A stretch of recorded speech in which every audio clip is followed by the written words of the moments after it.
ইমন কি নিয়ে আসছিস আমাদের জন্য? পাইপ। পাইপ দেখি।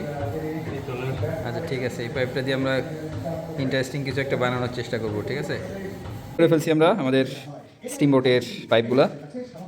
জানি না আসলে কাজ করবে কিনা। আর একটা বাটি চুরি করে আনছি আমার ডিনার ওয়াগন থেকে। এই দুটো এখন আমরা ফুটা করব, করে আমাদের বয়লার ট্যাঙ্কটা তৈরি করব। ঠিক আছে ইমন, এগুলো ফুটা করে নিয়ে আসতে হবে এখন। আমরা এখন আমাদের যে পার্টসগুলো যেগুলো পানি কন্টেন করবে সেগুলোকে লিকুইড করা লাগছে, সেই জন্য আমরা যেটা স্পেশাল রাখা এ আর বি এইটাকে মিক্স করে আমরা আমাদের তাপীয় সৌর ইঞ্জিনটাকে রেডি। এভাবে আমরা বোটের যে ড্রয়িংটা সেটা প্রিন্ট করে নিলাম।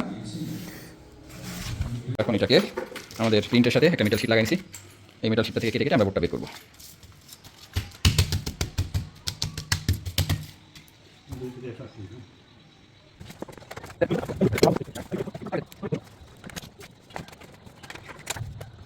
আমরা এখন এটা দিয়ে আমাদের সিম করাবো। এটা হচ্ছে এসির ফ্রিজারের যে কন্ডাক্ট পাইপ থাকে, সেই পাইপ দিয়ে এটা আমার লাইট থেকে একটা লবণের পার্টি করছি।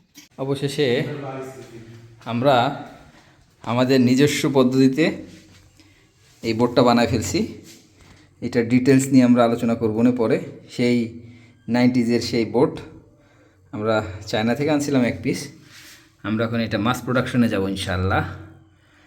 এখানে ফুল বিট মারতেছে এখানে, হ্যাঁ, এবং শব্দটা এখনও আসতেছে না, কিন্তু সে কিন্তু ফুল বিট মারতেছে। এবং যদি আমি তাকে একটা ইয়েতে ছাড়তে পারতাম তাহলে দেখা যেত যে সে খুব দ্রুত গতিতেই আসলে চলতেছে।